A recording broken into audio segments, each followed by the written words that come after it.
Oh shit, I forgot I was.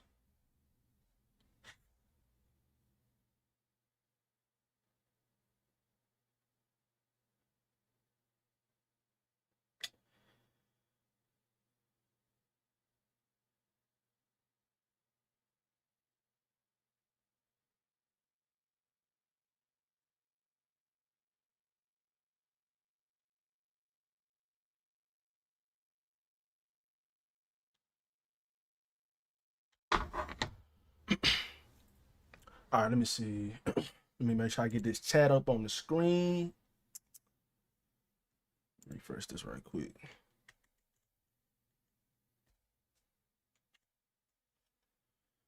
What's good, chat? What's good? What's good? Let me get this chat up on the screen, and then I'm gonna do a. Oh yeah, I'm live, right? Yeah. Um, let me get this chat up on the screen. Why do I have my? Oh, I got my kick link in my bio. I just realized it. I'm gonna lock in and make a Twitter page this week while we out for the break. Hey, Chad, don't. We about to hop into some juicy shit, bro. Y'all give me a second. We about to hop into some very juicy shit tonight. I love the way the Lakers competed tonight, bro. I'm not really mad at anything when it comes to the actual Lakers, actual players tonight. Definitely weren't perfect. Definitely, they missed some timely shots. Bron and Aiden missed some timely free throws in the fourth quarter. But we about to hop into some shit, Chad, because something got to be said about this shit, bro. This shit is crazy. So let me do this right quick, and then we about to hop into y'all's comments and concerns. Let me do this right quick. Let me fix this live chat screen right quick. And then we're going. What's good with y'all though, chat? What's good with y'all? How we doing today? Okay, got that right there. Live chat. This one right here. Boom. Let's expand this right quick. Let's see right there. There we go. All right, we got that right there first. Hold on, gotta fix it. Boom. Okay. All right. Let me see. Hold up, Chad. I'm gonna hop into y'all's comments. Bad coaching by JJ. Elaborate on that for me, bro. Why you think it was bad coaching by JJ? JJ played Jake, Bron, and Aiden too long in the fourth. I feel like Aiden and Bron was fine. I will say this though. I do think that Jake shouldn't have played Laravia. After Laravia missed that first wide open corner three, I think Jake should have put Luke Kennard in the game. If Luke Kennard is in the game in that situation, hold up. If Luke Kennard is in the game in that situation, I just feel like you got a much better opportunity when it comes to making those shots over Jake Laravia. And don't get me wrong, bro. Like Jake played good tonight. He was cooking in the first. He was cooking in the first half. He was cooking Lou Dort at times, and he played good tonight overall. But I just think that you needed more shooting on the court because of all of the attention that they were showing to Reeves and LeBron, especially LeBron post ups. And see, I'm gonna get into y'all's comments and shit, chat. Bro, an airball turnover and two missed free throws tells me he's tired. I mean, why was Laravia out there in crunch time instead of Kennard? Yeah, this right here. Hold up, trying to get this right, chat. My bad, y'all. I know I'm taking forever. All right, there we go. Look, before I hop into the intro, bro, or before I hop into all of the comments, the Lakers lost tonight's game. A big part of that was I'm gonna start from the beginning. They came out with energy. They matched up well against OKC tonight. Obviously, Reeves was on a minutes restriction. He did not start the game off. I think that could have helped the team out a little bit better as well. Because when Reeves and LeBron was on the court, the Lakers were getting great looks every single time. Reeves, and we were playing good defense on these guys. Offensive rebounds were the biggest issue in the first half. Offensive rebounds. That was the biggest issue. And I feel like a lot of the offensive rebounds, OKC shoots a lot of threes. So you really got to be fortunate sometimes when it comes to some of these offensive rebounds that the ball just doesn't bounce right back out to an OKC player because they shoot so many threes, right? So That happened a couple times, a couple unfortunate bounces, okay, right? So Lakers, they lost their lead in the second quarter. Isaiah Joe came in the game and he lit it up, bro. Him and Jared McCain, they were absolutely lights out in the first half. At both of them. Rui had a very bad mental mistake. They got a steal. Rui, instead of Rui going to go actually guard Isaiah Joe, he crashed down to the offensive, to the rim, like he got to go down there and guard a big or something. He just had a mental lapse, and Isaiah Joe got another open three, right? But that's the first half. Lakers cut the lead to 9 going into halftime. I feel like they battled back because they were down by double digits, and they battled back and got back into the game. Third quarter started, LeBron started cooking, and that's an advantage. If the Lakers meet the OKC Thunder in the playoffs, they will have an advantage when it comes to LeBron because he is so much bigger and so much stronger than anybody they're going to have guarding him. He was moving Jay Will out of the way. He was moving Alex Caruso out of the way. He was moving Kaysen Wallace. All of these small ass guards that OKC has, they are going to have an advantage. When Luka is out there and you have the OKC Thunder, third best defender guarding LeBron, that is going to be a mismatch every single time. The Lakers are going to be able to get good looks out of that every single time. Because if they double LeBron, somebody is going to be open, right? So it was very unfortunate that, like I said, OKC had a good third quarter as well. They made some momentum type of shots. LeBron came out cooking at the beginning of the third quarter. The Lakers went up by, I think they went up by double digits at one point. I feel like the referees were absolutely ass tonight. Ass. Straight up. You cannot miss that many calls in a game like this. And bro, they were clear. Like, bro, even the broadcasters for Peacock, y'all know how the commentators be glazing, they be meat rodding the hell out of the referees. They be trying their best not to criticize the referees. Everybody is just so soft about the referees. Nobody holds the motherfuckers accountable, right? The referees missed so many calls especially in the second half, in the fourth quarter especially. Why did the Lakers have to use a challenge on the Isaiah Hartenstein foul on Jared Vanderbilt? It's a referee standing right in front of the play. Even worse. I'm about to show y'all this. Hold up. Let me just show y'all this right quick. Let me just show you. Wait, first let me fix the live chat right quick. And then I'm going to show y'all a couple of the fouls. And then I want to show y'all this shit, chat. And then I'm going to hop into y'all's questions and concerns about the game. I want to talk about tonight. Because I like the way the Lakers played tonight, man. They competed. They competed tonight. And I love the way they played. I wish they could have knocked down a couple more timely shots and stuff like that in the fourth quarter. And I think they would have been able to win tonight's game. But overall, man, I love how we played. For sure. Let me see. And I hate the Austin Reeves on the minutes restriction. I just think that messed up his rhythm. All right, so let me show y'all this right quick, chat. How in holy hell is this not a foul?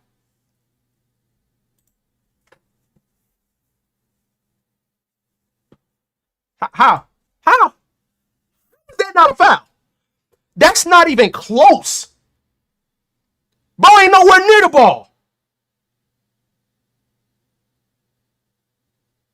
And then we ended up, and then the thing is, to further along make this right here worse, the thing is, read these comments. I'm gonna get into the comments. Y'all cake as fuck, dude. Y'all are cake as fuck. We competed against y'all tonight. Y'all niggas ain't shit. We competed against y'all tonight, and we should have beat y'all. These bum ass refs, they helped y'all bum ass niggas. They said, oh, y'all don't have Shea, the free throw merchant? Oh, we gonna help these niggas out tonight. Like, come on, bro. It's so many different times throughout the game we was beating y'all ass in the third quarter. Aiden got fouled. That nigga Jay Will was right up under this man like his boot thing or something.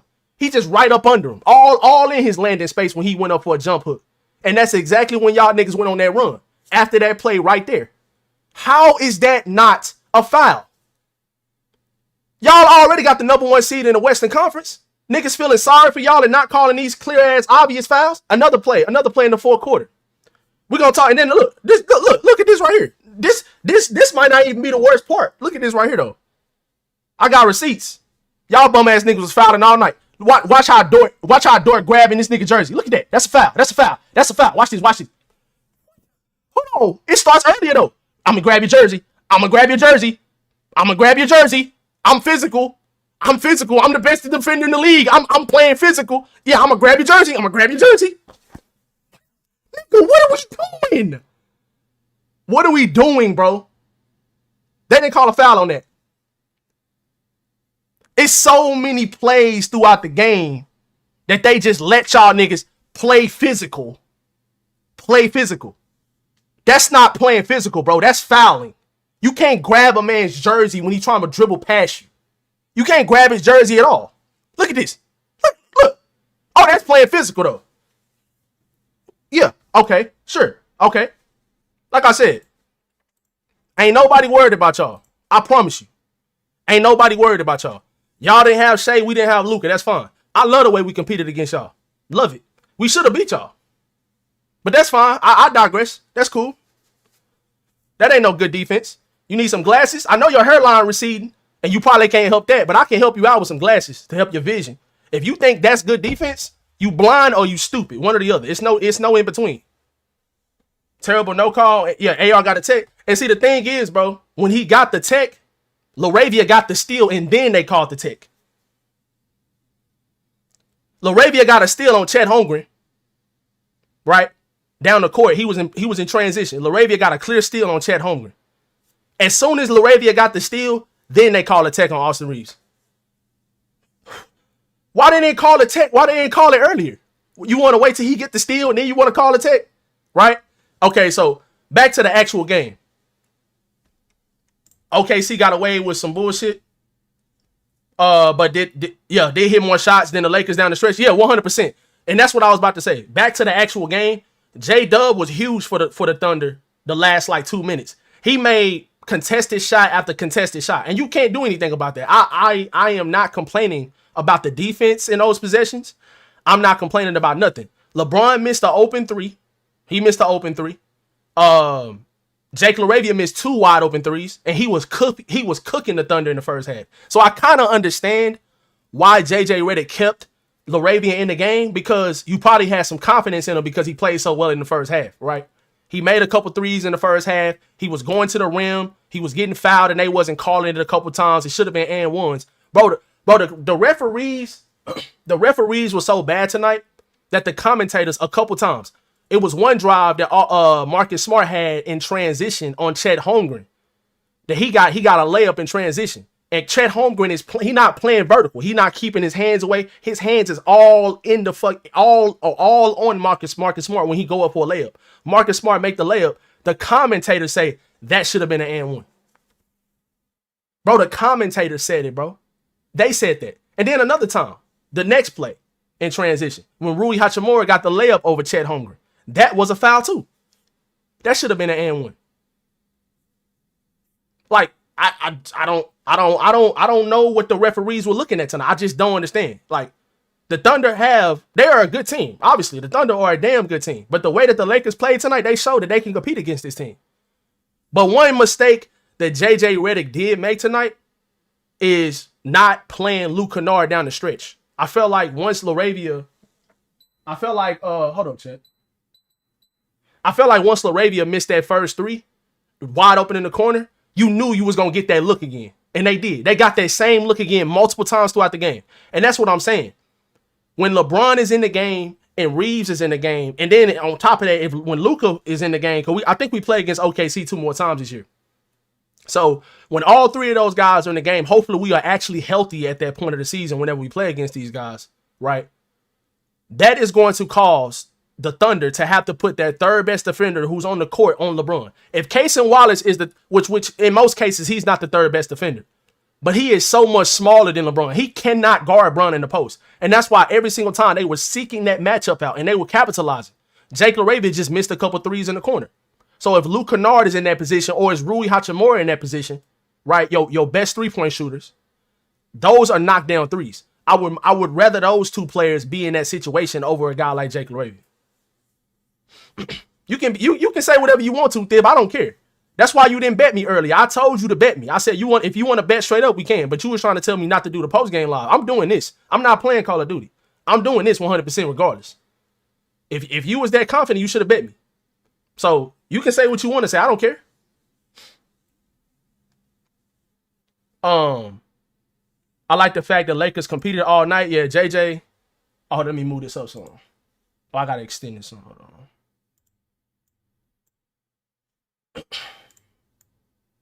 I cannot get this shit in a perfect spot, bro. I'm working on it, Chad. I'm working on it. But you said,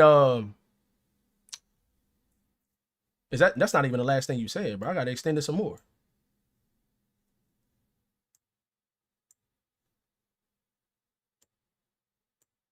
There we go. All right, now let me fix it right here. Now we should be good. All right, we should be good now.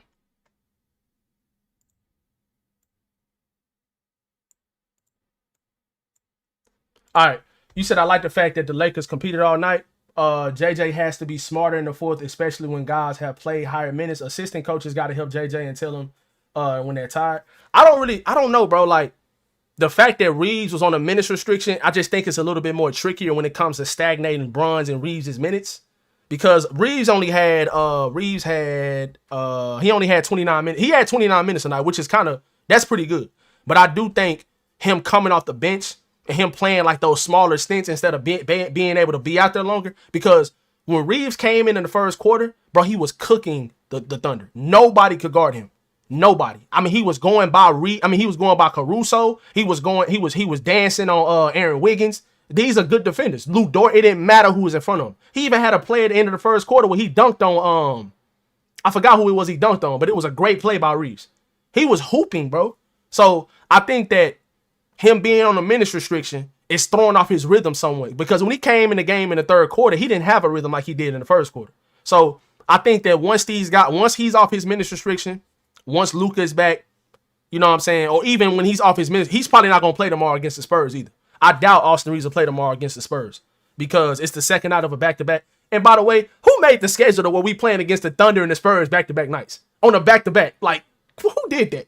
Like, that's crazy to me. But that's neither here nor there. So, overall tonight, bro, this right here, I felt like Aiden was good tonight. Aiden had his best, let me go back to this. Aiden had his best game defensively as a Laker tonight, if you ask me, in that second half. He was everywhere. Guarding on the perimeter. He was guarding Isaiah Joe, who was cooking us in the first half. He was guarding Jared McCain well in the second half. He was guarding whatever guard he switched on. J-Dub, he did a good job on him multiple times. They called a weak foul on Aiden one time. When they said he fouled J-Dub when J-Dub was just trying to go into him and he fade away and they act like he get fouled. I don't even know how that was a foul. But Aiden actually blocked the shot out of bounds. But he was right on him. So that's all you can ask for is for you to make it tough on these guys every single possession. And even those last couple shots that J-Dub made at the end of the game in the fourth quarter, those were just great shots. Highly contested, just great shots. So those were good shots by him for sure. But I'm not mad at the defense though. But I think Aiden tonight, he was good.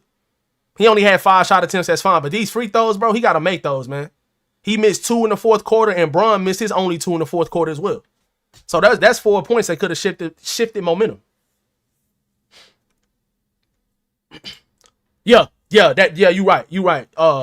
Dark man, you're right. And that was dumb. And I think that's when JJ took him out of the game when he did that. He did not have to do that. You were not going to get that steal.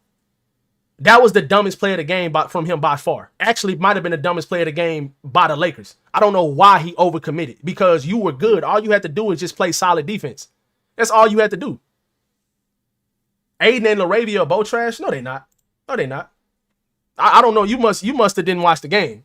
LaRavia was cooking these dudes in the first half. Aiden was out there playing good defense and he was getting offensive rebounds. So Aiden was good tonight. And this was against one of the better teams in the league. The best team in the league on paper, record-wise. So these guys were good. Jake LaRavia just did knock down those shots in the fourth quarter, which cost us a lot, if you ask me. But I don't think he should have been in the game. I think Kennard should have been in the game in that situation. I think Luke Kennard should have been in the game because you cannot leave him open like that. You give him those same looks that you gave Jake LaRavia, he's knocking that down. There's no way he's missing that. He definitely not missing both of them. He had the same shot last game against Golden State when Golden State had that run. And they ran an out of the timeout play for Luke Kennard, wide open in the corner. That was a great call by J.J. Redick. wide open in the corner, knockdown, easy. If you leave him open in the corner, or if you leave him uncontested at all, but he actually wide open threes, Luke Kennard shoots 57% from three wide open. That shit's going in. If he's open, it's going in 9 times out of 10, bro. That shit is crazy.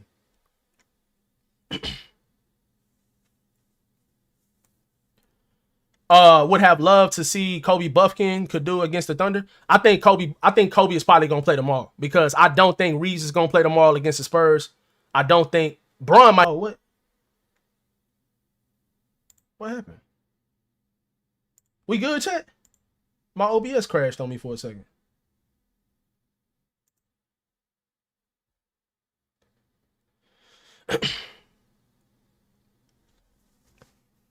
We gave up 67. Hold on, let me get to that. Let me get to that comment, bro. We gave up 67 first half and 119 for the game without Shea. Lakers defense still needs work. Bro, I mean, they supposed to have the best defense in the league, and we had hella points on them as well. Lakers defense definitely can use some help. But like, you got to look at the ways they were scoring tonight. It wasn't just a whole lot of blow-bys. It wasn't. Guys weren't getting blown by, or guys just weren't shooting heavily wide open jump shots every single time either. The OKC Thunder were making tough shots. Like, for example, that Alex Caruso 3 that he knocked down right before the fourth quarter. Bro, I don't know if that was Rui guarding him or Austin Reeves or Jake LaRavia. I can't remember who was guarding him, but bro, they was right in his face.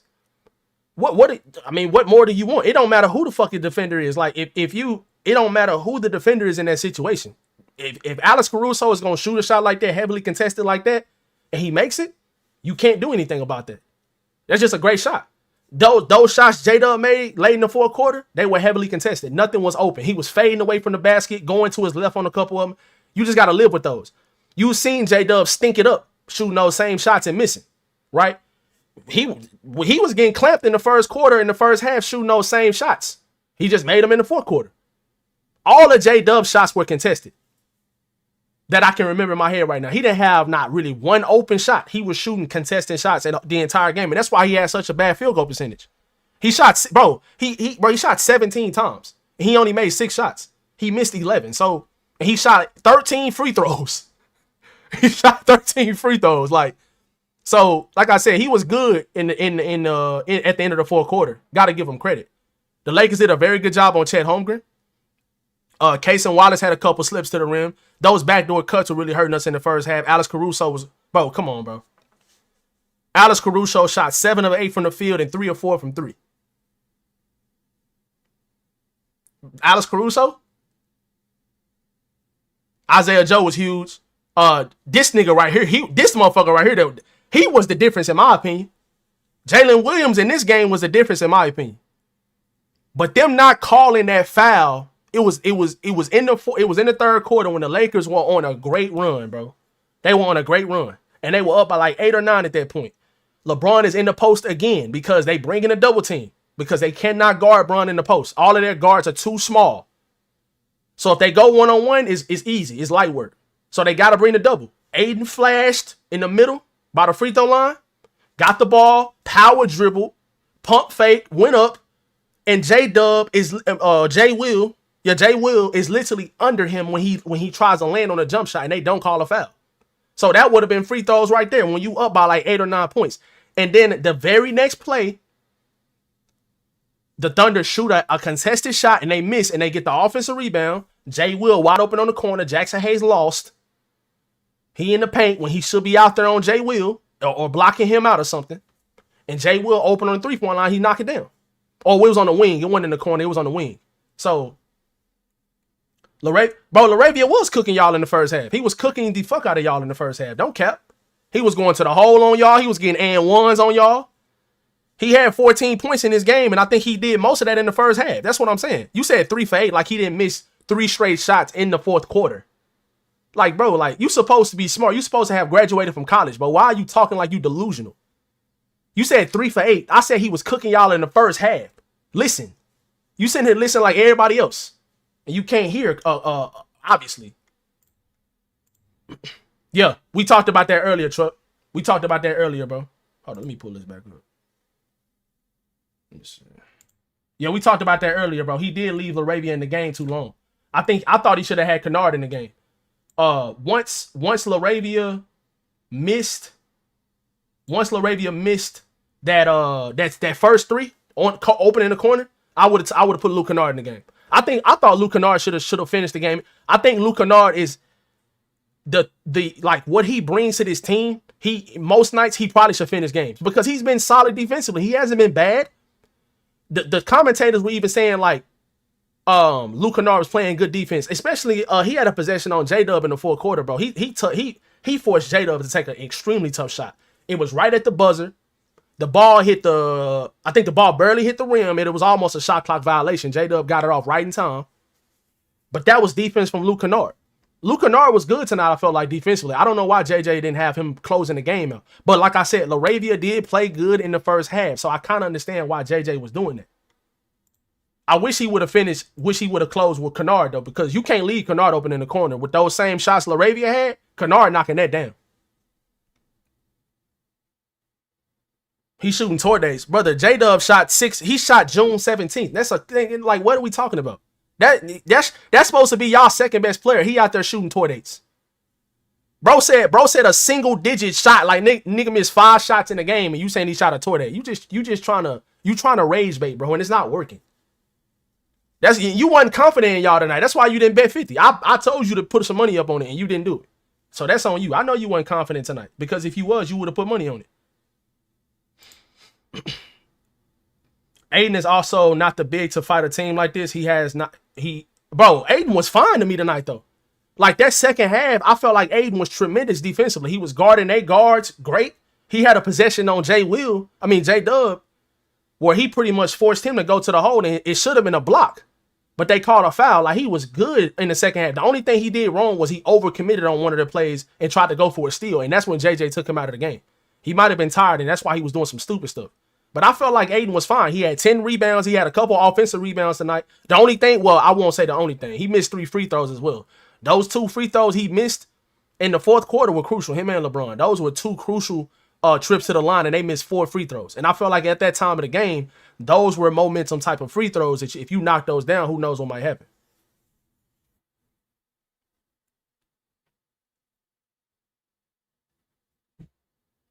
JJ not incompetent. That's BS. But like I said, I understand if you listening to what I'm saying, bro. I understand why JJ Redick kept Jake Laravia in the game in the second half or in the fourth quarter, because he was cooking y'all in the first half. He was making plays in the first half. He made his first 2 3-pointers. So he just missed the ones in the fourth quarter.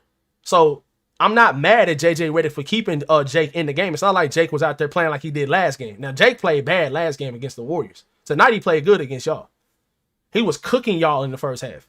So I'm not mad at JJ for leaving him out there. I don't think that was a bad move. I just think that once he missed that first 3, he should have put Luke Kennard in the game. I would have preferred him to do that, but I'm not mad at him for keeping him in the game.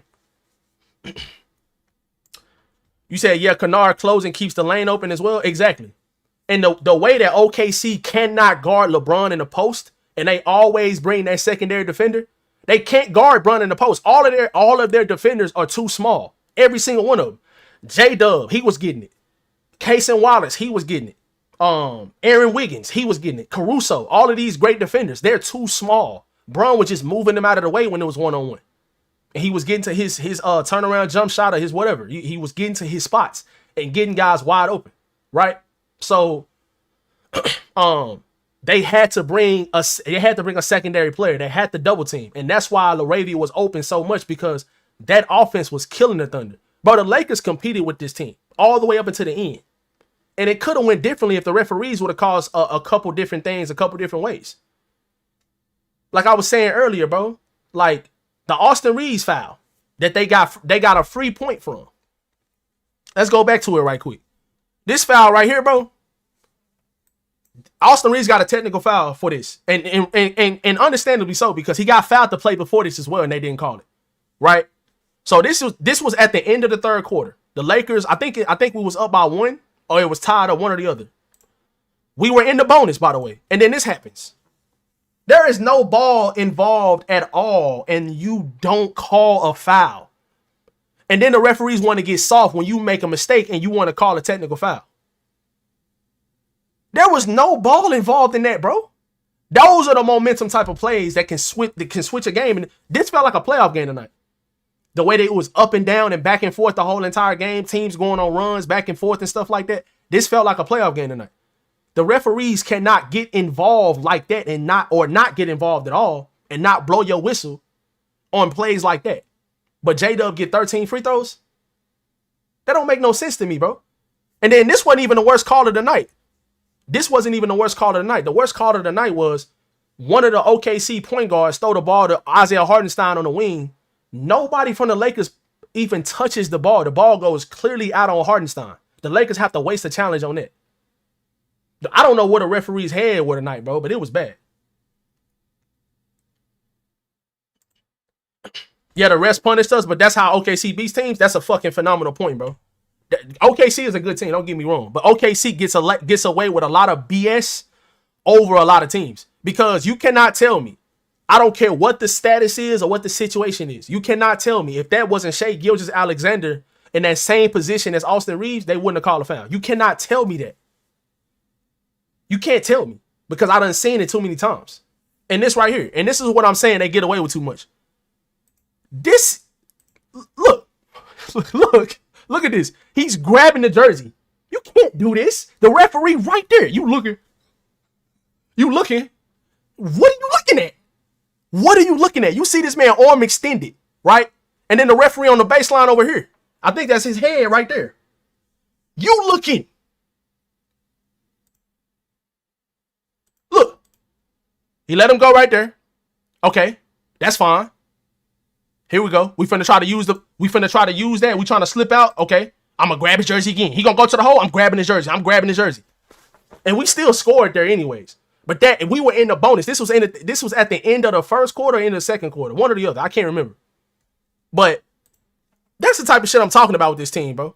You cannot. Come on, bro. Like, that's not even close, fam. Like, what is that? Yo, my goal can't move the needle. Y'all was double teaming him all night. See, year 23 or year 22, whatever year it is for this nigga. Y'all was double teaming him all night. If he didn't move the needle, you wouldn't bring two defenders.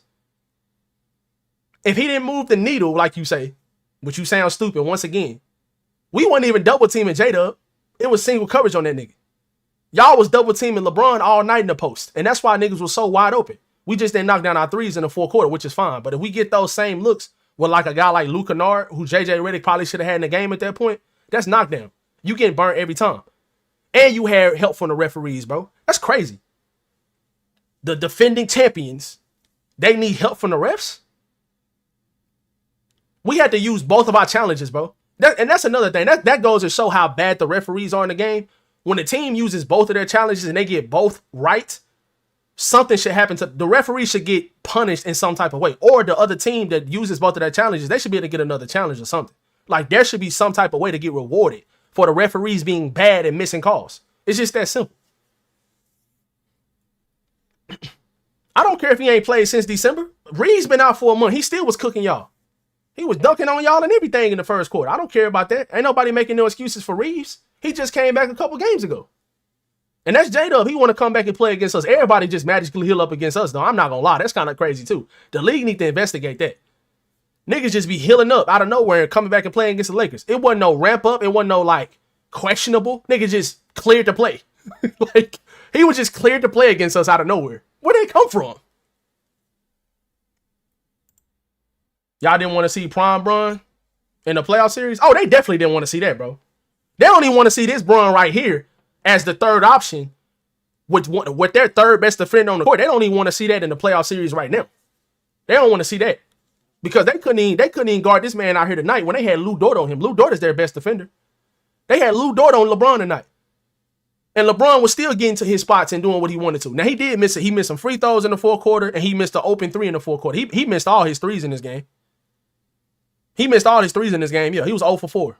But I still felt like Bron was good tonight. He had 10 assists. He had 22 points, 9 of 17 from the field overall. So that was good. Low turnovers as well, 3 turnovers. He had 6 rebounds. So I feel like he was pretty good tonight.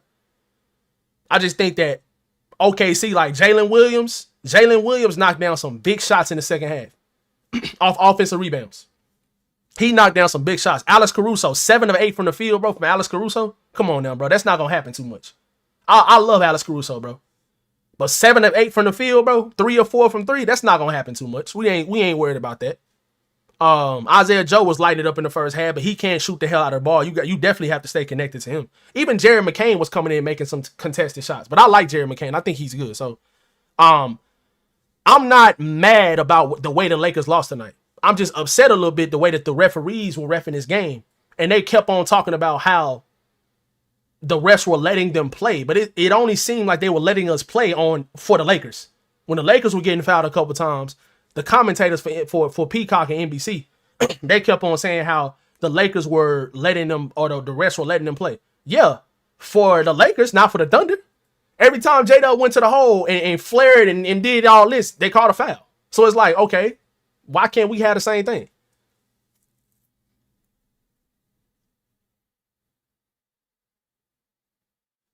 Reeves was guarding J-Dub just fine.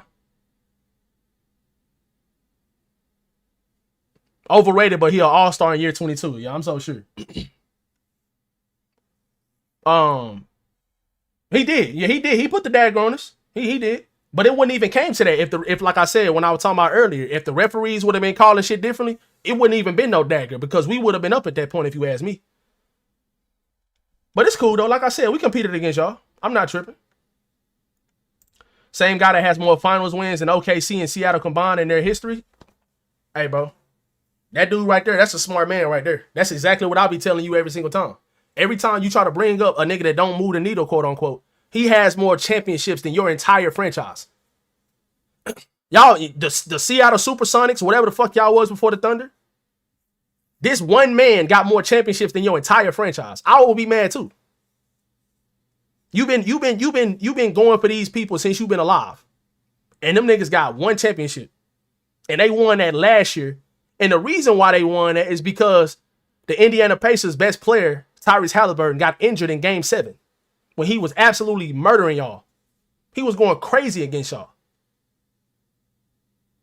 Y'all, like, the basketball guys must love y'all. They must feel sorry. They was like, man, they ain't never won nothing. Let's go ahead and give them something. They ain't never won nothing. So we can try to give them a little bit. They ain't never won nothing anyways. I'm like, bro, like, they were like, all right, let's just go ahead and give them a little something. That's me, bro. You look like a Dollar General version of Cooper Flag, bro. You look like a Dollar General version of Cooper Flag. That's what you look like. Watered down version Cooper Flag. That's what you look like. You want a bubble ring. Bro, I don't care about a bubble ring. Nobody cares about that. That's a banner. That's a banner and that's a ring. I don't care what you talking about. The Lakers won a championship the year the greatest Laker of all time passed away. Nobody cares about what you're saying at all. You have no credibility. Your team has one championship in its entire existence. My favorite player has more rings than your entire franchise. Even without the bubble ring, he still got more than your entire franchise. I would be mad too. I would too. I wouldn't like him either. Probably. I'm not no hating ass nigga though. But yeah, I would have a problem as well. So yeah.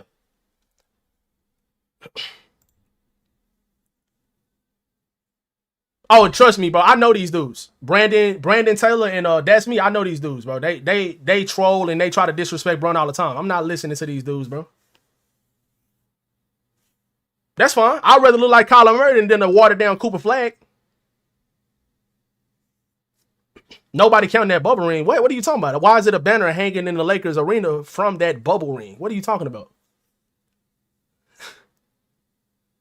The ring that multiple people that was in the bubble, they say that was the hardest environment to play in. And the Lakers won a championship in that environment.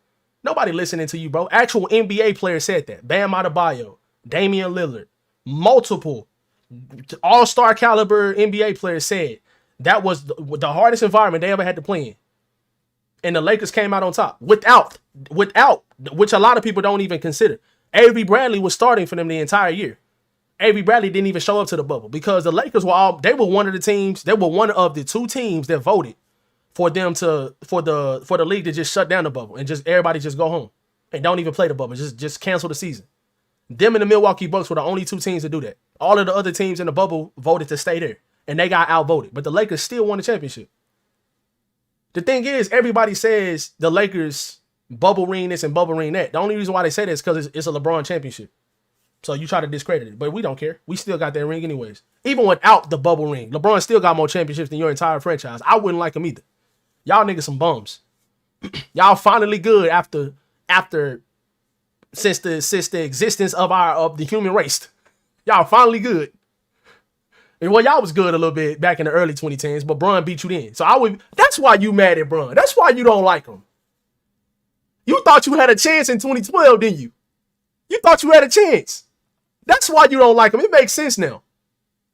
You don't like Bron because he beat your ass in 2012 in 5 games. You thought y'all had him after that first game when y'all won, didn't you? 4 straight on y'all ass. Straight switch the booty. Not a belt, nigga, a switch. That's why you don't like him. I get it now.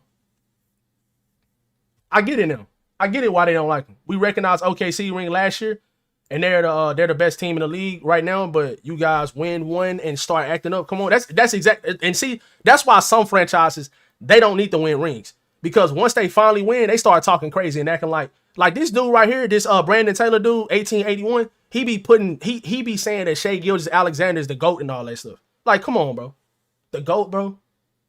He be calling this man a GOAT after 1 ring. What? You putting this man in conversations he don't even belong in. One day, Jordan his GOAT. Another day, Curry his GOAT. And then another day, Shai Gilgeous-Alexander is his GOAT. This man got 3 different GOATs. Fucking weird. Yeah, you weird. It don't matter what he's done the last 4 years. It don't matter. He's still done more than your entire franchise and your favorite player in his career. Why you trying to just exclude the last 4 years since they don't won the championship? Why you trying to just excuse those last 4 years? And LeBron individually has done a lot. He's been an all-star game. He's been all-pro. I mean, he's been all NBA. LeBron has done plenty the last couple years individually, but as a team, they haven't been able to make it that far. I mean, they made it to the conference finals a couple years ago. Was that 2023? Yeah, they made it to the conference finals as a 7 seed a couple years ago. That's fine. But like I said, that's still the Lakers have done more than the Thunder, and then on top of that, LeBron has done more than the Thunder. But you don't have an argument in this conversation. You don't. There's no argument you can make. You got lucky last year when you won a championship. You should have lost to the Indiana Pacers. Halliburton was about to drop at least 30 on y'all, and you already know he was going to have about at least 11, 12 assists, somewhere near 10 assists, because that's what he does, right? Y'all was about to lose. Shai was out there shooting tornadoes. He was shooting bad from the field. Y'all just got lucky that Halliburton got hurt. Lucky. Just luck. Straight up luck. LeBron ain't never had the luxury of the other team's best player getting injured while he in the finals. Now, he done had his teammates get injured while he in the finals, but he ain't had the luxury of the other team getting hurt or anything like that. Like y'all did. Niggas got lucky. Russ is better than KD all-time? All-time Thunder franchise-wise, bro? I don't know. I don't know about that. Because they both won MVPs. Now, if they didn't both win MVPs, I probably would be on your side with that. But yeah, man. Lakers lose tonight's game, guys. How long we been live? Lakers lose tonight's game to the OKC Thunder with a final score of, bring this back up, 119-110. We play against the San Antonio Spurs again tomorrow. Hey, Chuck, I was going to ask you, how you feel about the Lakers signing Kobe Buffkin to that 2-way contract? I mean, to that 2-year deal.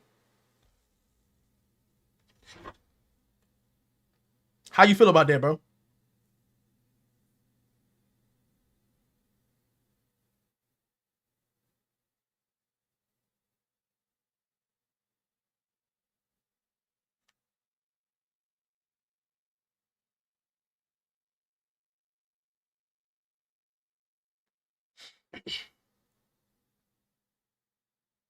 I ain't gonna lie though, bro. It's kind of crazy how much OKC get away with, but they get away with a lot. And you notice it more and more as you watch them play, because even Saturday, when did they play against the Rockets? Whenever they played against the Rockets, Saturday, I think, they got away with a lot in that game too. They get away with a lot, bro. No, I'm not trying to take nothing away from them. They got a really good team. Like I said, bro, they got multiple guys that can drop double digits. They got multiple guys that can drop 15 plus. I wasn't expecting Alex Caruso to do that tonight, but Isaiah Joe, definitely. I'm not saying Alex Caruso can't drop double digits. He's definitely capable of it. But with this type of fucking efficiency, 7 of 8 from the field and 3 or 4 from 3, He was out there making contested threes. Like, motherfuckers right in his face. Splash. Okay, Alex Caruso. You got it, bro, if you're doing that. Like, you got it. J-Dub out there shooting 6 or 17. When he want to just magically heal up. Oh, my hamstring is good. Now I can play them Lakers. I'm good. I can play them Lakers. I can play them.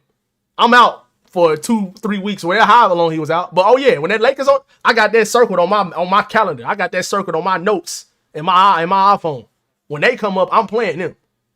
I didn't see a questionable from Underdog NBA. I didn't see no ramping up. I didn't see nothing. This nigga got a hamstring injury. He just appeared. No injury. Not on the injury report. Like, what? OKC emotionally scared me tonight. Bro, you was the one that didn't want to bet. I asked you to bet earlier. I said, bro, we can straight up bet if you want to. But you was not confident in the game. That's why you weren't even in the Discord when the game was close. Your ass was nowhere to be found. Just like last year when we 30-balled y'all last, when we was actually healthy. When we 30-balled y'all last year, the last year we was healthy and y'all was healthy too. Y'all ass is talking about you had a boot camp that you had to be at. So you didn't watch the game? You didn't watch the game, bro? And then the next game we was beating y'all, and then the referee want to throw Luka out for talking shit to a fan when he think he talking to him. Soft ass ref. Boy, y'all, them referees be helping y'all, boy. Why that ref throw Luka out the game, dude? When we was beating y'all in the fourth quarter. Why? Why he throw Luka out the game? Why he do that? Why he do that? Dude, y'all have nowhere to be found, boy. When y'all, I thought you was gonna be in Discord when y'all went up by double digits in the second quarter. But then when we came back, I was like, oh, he ain't gonna be in here. Now I was in Discord the whole night. Darkman was in there too. Where you was at? You want to come up here talking shit though when y'all win finally? Come on, bro. That's why your hairline receding. You gotta stop doing stuff like that. You gotta stop doing stuff like that. Yeah, y'all did smoke us first game. Yeah, y'all did. Yeah, y'all smoked the shit out of us first game. But like I said, bro, the X factor in a series or games when we play against y'all is LeBron, because y'all have no answer for him. Y'all don't have nobody that can guard him. Nobody. Especially in the post. And that's exactly what we are going to do. When we get an opportunity in the half court, they are going to try to post up Cason Wallace, Alex Caruso, J-Dub, Shea if he wants some. It don't matter. All these niggas getting posted up. Right? Hold on. Let me fix that right quick.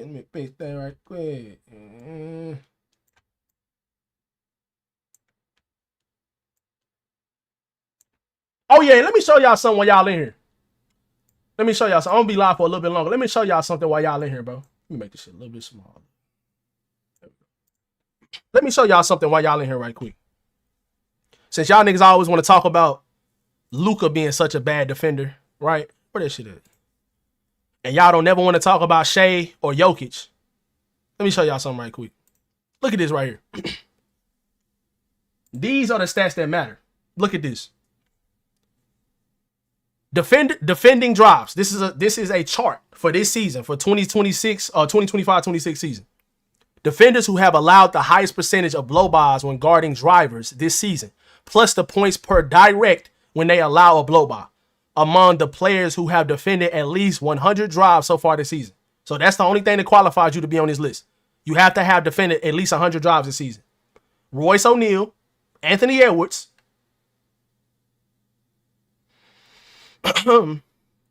we all know James Harden can't defend nobody. Yegor, he a rookie. Jalen Johnson, I don't know. I thought he was a better defender. Noah Clowney, Alfred Şengün, not a good defender. His own coach knows that. Scotty Barnes, this is kind of surprising. Shea Gilgeous-Alexander.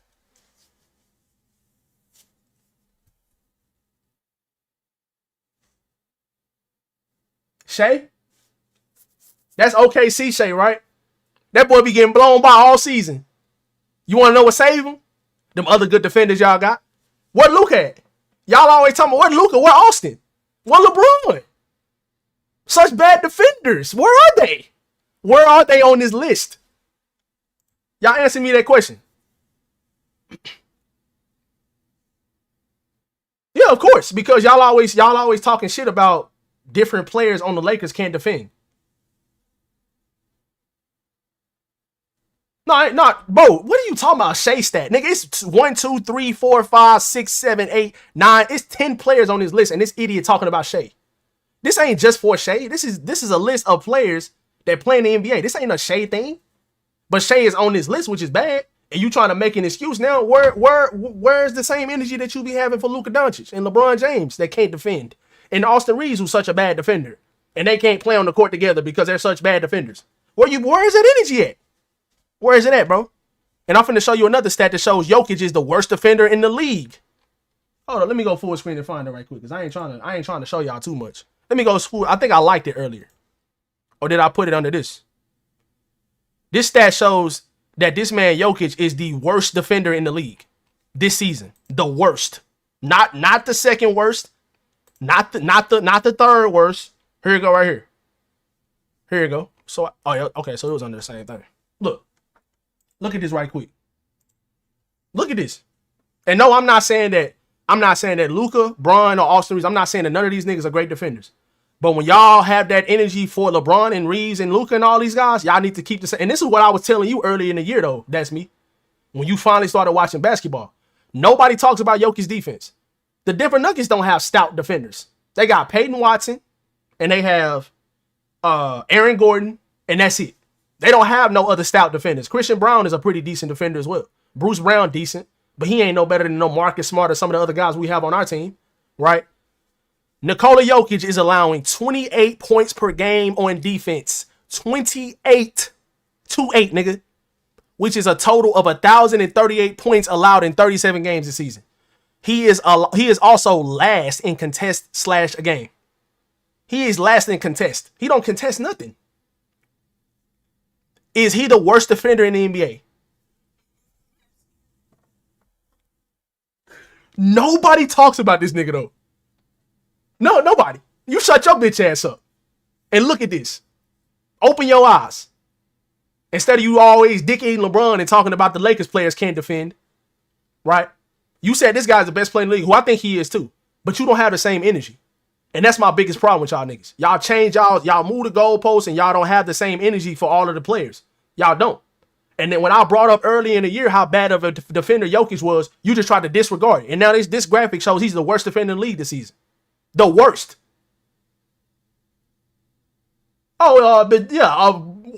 Lakers. Luka can't defend. He can't guard anybody. They can't play together. None of them defend. Nigga, the Nuggets have the worst defender in the league on their team in the starting five. And you're not mentioning him. And like I asked you earlier in the year when you couldn't answer me once again, the Nuggets don't have great defenders. Peyton Watson is a good defender. And Aaron Gordon, they're good defenders. Right? But they're role players. And Jokic, they don't defend. Like what? It don't matter. Luka is the offensive system. Luka leads the league in scoring. Luka leads the league, led the entire NBA in All-Star votes. He's the most popular player in the league. He leads the league in scoring. He's second in the league in assists. His efficiency is higher than any player in the NBA right now, according to this graphic right here. Where is it at? Where is it? I think I saved it before this. Low key, sometimes bookmarks be tripping though. Nah, I shouldn't have to go down this far. Sometimes bookmarks be loading in late and shit. Let me go back up. I forgot where I saved it at. I thought I put it under here though. Yeah, this season, it's a graphic that shows that Luka has generated the most shots and the highest efficiency shots this season. Let me see. Let me see if I can find it right quick. Where is it, bro? Oh yeah, this shit definitely messed up. This is definitely all over the place. Cause I say that a while back.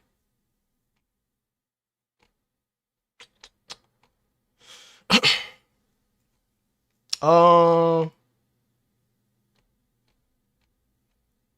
up, y'all. Where is it at?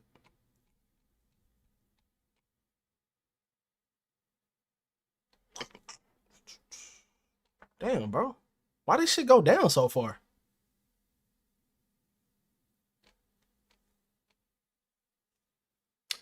You say rage bait, but call me and that's me rage baiters and sound dumb as shit. No, I'm not. No, I'm not rage baiting. This is a fact. I'm not rage baiting. I'm not trolling. I'm not rage baiting. These are facts, bro. These are statistical facts. That's not rage baiting. When y'all be talking shit to me, I put stats and put facts in the chat to argue back or to debate back. That's how you supposed to debate. You're not supposed to splurge bullshit or emotions on when you're trying to debate sports. Where are the actual facts? Where are the statistical facts when you're trying to talk about somebody when it comes to sports or talk about a specific player? Where are those? And this graphic I'm about to show you in a second shows that Luka is the best player in the league this year. It shows. He's generated the most shots by anybody. Here go one right here. Top and bottom 2025-26 NBA rotation players and offensive impact on the possession quality. Luka Doncic is number one. Jokic is second. Shai Gilgeous-Alexander's third. Denny Avdia is fourth, and Julius Randle is fifth. That's so far this season. That's one of the stats right there that shows he's been the best. Right? I don't know why this mother went down so low, bro. I did not try to go down this far. Is it this right here? No, it's not that. Where is it? I know I put it in this bookmark. Okay, this is a video right here showing that Luka is not the worst defender in the league. But where is the graph at, bro? I thought I had saved the graph. Or was it just that video? I think it might have just be this video that's going to show the graph. Yeah, it's this right here. It is. It's a graph right here. And I think it shows Shai at the top right there. And then Luka is about to come in a second. Even when you negate points allowed from points created, guess who sits at the top? And then Luka about to come in. He about to be the number one rated player on this graphic. You've been reacting with emotions all night. It don't matter, but I'm talking facts though. It don't matter.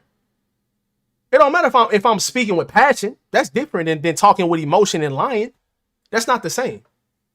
That is not the same. When I'm passionately telling you about facts that happen in the game, like, I'm not saying that I'm 100% right about every single thing I say, but everything I'm saying is what happened in tonight's game. So that's not me and you talking, and I'm passionately talking about something that happened in tonight's game. Is not the same as emotionally lying or not liking somebody, so I'm just going to lie about something like y'all be doing when y'all don't like specific players. That's not what we're doing. So, but yeah.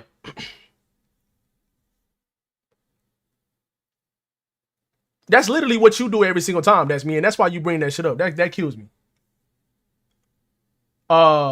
Can't beat a nigga who team ain't got no defenders on their team. What you mean? Don't scroll too far down on your bookmarks. Oh no, I got different bookmarks. This is my Lakers 2025 joint. It ain't nothing crazy in this one. It ain't nothing crazy in that one. Yeah, trust me. I'm watching myself. Shai athleticism and always being in top Shai top. I mean, I guess you saying like top shape gives him an advantage over Luka defensively, especially being surrounded by all those good defenders. Exactly. I think if you put Shai on this Lakers team, I think that he probably would be exposed a couple more times too defensively, because obviously our team defensively doesn't have the defenders that OKC has. I do think that we have some advantages that OKC cannot do. They can't do anything about those things though. Like I said, because if you have LeBron in the game being guarded by their second, third best player, you have to bring double teams. You're going to have to. You have to double team every single time. Because if you don't, LeBron will get every single shot he wants in the paint. And that's why I think LeBron is the most important player if we was to play OKC, if we was to make it far enough. Because obviously, if OKC stays healthy, they obviously have a better chance to make it to the finals over us. Right? At least on paper they do. So, if we were to play against OKC in the playoffs, the Lakers have an advantage that OKC cannot cover. And that's LeBron. They showed tonight. Shai doesn't make a difference in that regard because Shai not going to guard LeBron. Like, he definitely not guarding him in the post. J-Dub is stronger than Shai, and LeBron was moving him out of the way like it wasn't nothing. So, In the post, we have an advantage. We can get good shots almost every single time on offense. Now, the question is, don't turn the ball over and contest every single shot. That's the most important thing. And don't allow offensive rebounds like they did tonight, too. Offensive rebounds was killing us tonight. Let me see how many offensive rebounds the Thunder had. How many offensive rebounds did they have tonight, bro? 14. They had 14 offensive rebounds. That's too many. Isaiah Hartenstein had 6 by himself. I knew he was going to have a good rebounding game, though. That's why I played him tonight. I actually cashed that slip, too. I knew he was going to have a good rebounding game. But he been passing the ball well, too. I like Hartenstein, bro. I knew when he signed with the Thunder last year, he was going to help them. I like his game a lot. He played hard. He played defense. And he rebound. And the passing and shit like that has evolved in this system for sure. Yeah, now both Luka and Shai are hurt. It's crazy. Yes, I think Shai wins MVP this year if he comes back on time. I think Luka has a chance to win MVP. I think he does. If the Lakers get to top 3 in the Western Conference, which they definitely have a chance to do, if they were to get to a top 3 seed and Luka continues playing the way he's playing, I think they definitely have a chance. Yeah, I seen it, Darren, and he's right. Yeah, the Thunder are the defending champions, so you can't talk about what the Lakers and what the Thunder have done. Like, you can't do that. The Thunder won a championship last year. You can't compare this team to the Thunder. Now they can go out there and compete against them, of course, but when you off the court and you just trying to compare teams, the Thunder are definitely the better team. They've won a championship, regardless of how they done it. You can't take nothing away from that, even though I still say they got lucky that Tyrese Halliburton got injured. That's why they won. Or that was a big reason why they won. I'm not going to say that's why they won, but that's a big reason why they won, right? So I'm not going to sit up here and act like that, but yeah, I seen what he said, bro.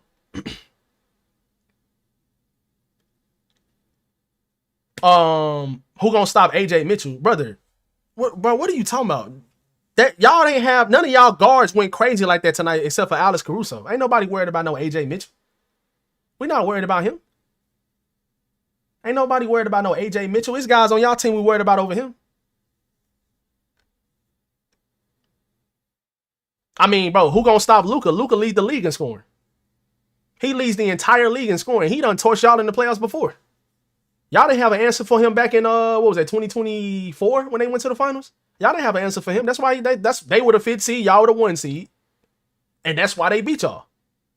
Y'all didn't have an answer for him. And PJ Washington was going crazy against y'all too because y'all was just leaving him open. So, yeah, bro. I mean, you saying who gonna stop Shai? He gonna drop 30. Yeah, he probably is. But that's gonna take away some of these opportunities for some of these role players that y'all have too. Alex Caruso might not be in the same rhythm. Isaiah Joe might not be in the same rhythm. Is he gonna be shooting the way he shot tonight? You can say that. You can ask that question about a lot of these guys that stepped up for y'all tonight. So obviously y'all was missing Shai and we was missing Luka. Luka leads the entire NBA in scoring, and it's by like 2 points. And then he's second in the league in assists. Like, you talking like we wasn't missing our best player that leads the league in scoring this season. What? We wasn't healthy back in when we played y'all. We didn't have LeBron. I just said LeBron is the biggest. He is the biggest difference maker in a series like this against y'all because when he gets in the post, nobody can guard him. Nobody can guard him once he get in the post. I mean, that's cool, Thib. That's cool, bro. He can average 6 assists a game. That's still not more than Luka. Luka averages over 9 assists a game. So Shai is a good playmaker, but he's not a better playmaker than Luka is. And then on top of that, Luka leads the league in scoring as well. So I think, like I told you before, I think Luka is the better player. I think he's the better overall player. Now, Shai had the better season last year, obviously. But Luka was hurt last year and came over to the Lakers, so we ain't even really talking about last year when it comes to Luka. I think Luka is the better player. I think Jokic is the best player in the league, and I think Luka is the second best player, and I think Shai is the third best player. And I think Giannis is after that, and then Anthony Edwards. That's what I think.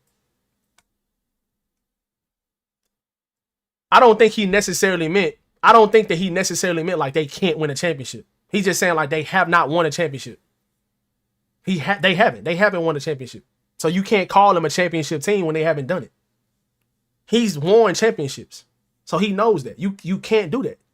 He was saying the same thing before he won a championship with the Miami Heat when everybody was saying, now he was saying that they could win a championship because he not saying that he don't think this team can win.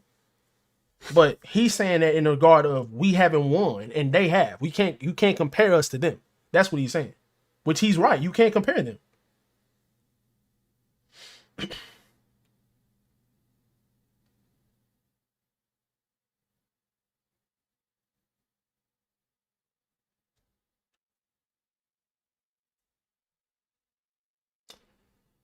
And let me see how much you win tonight.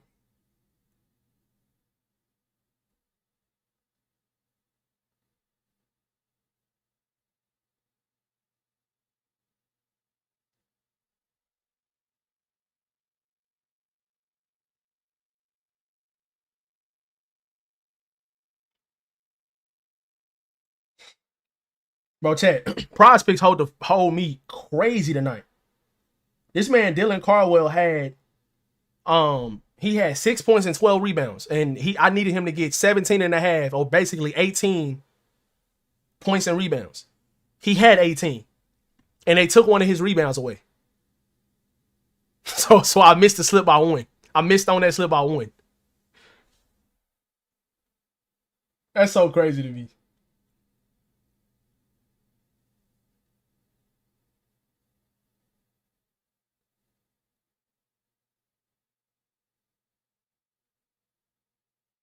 Oh, Cedric Howard got rebooted. Okay. Um.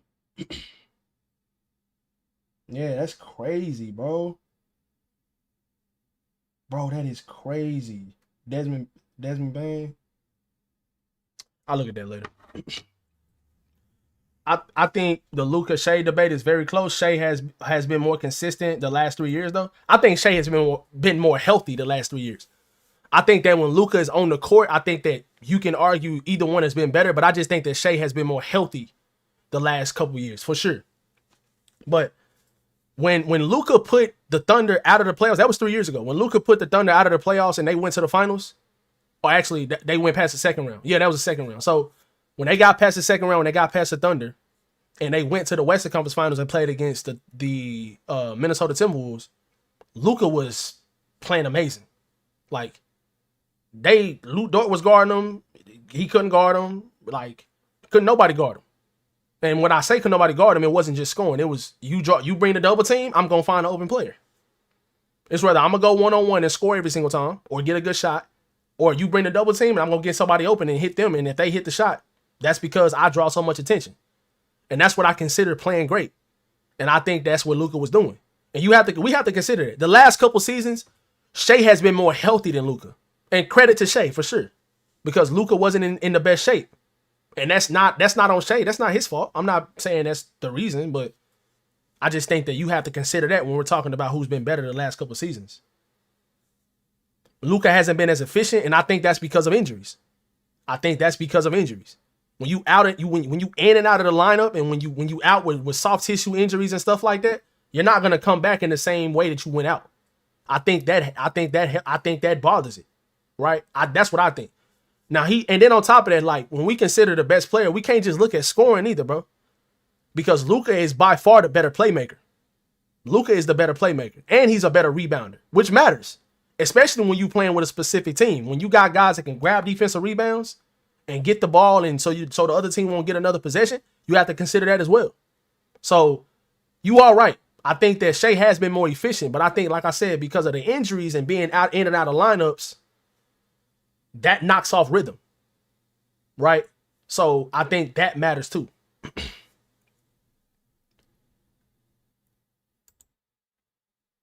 What is me giving Kyrie credit when we're talking about who the best player on the Mavericks was? That ain't got nothing to do. That ain't got nothing to do with me talking about Luka being the best player on the Mavericks. He still was the best player on the Mavericks. We're not talking about the team at that time. We're talking about who outplayed who and the way that Luka outplayed Shea in that series as well. So that's what we're talking about. We're talking about the two best players from the Mavericks and the Thunder in that series. It was Luka and Shea. Luka outplayed Shea. Luka went past Shea and went to the Western Conference Finals. So obviously, Kyrie was good in that series too. I'm not discrediting Kyrie. Didn't even mention him because we're not talking about Kyrie. We're talking about the two best players on the Thunder and on the Mavericks. Luka, Shea. Luka outplayed Shea. Luka went past Shea. That's what we're talking about.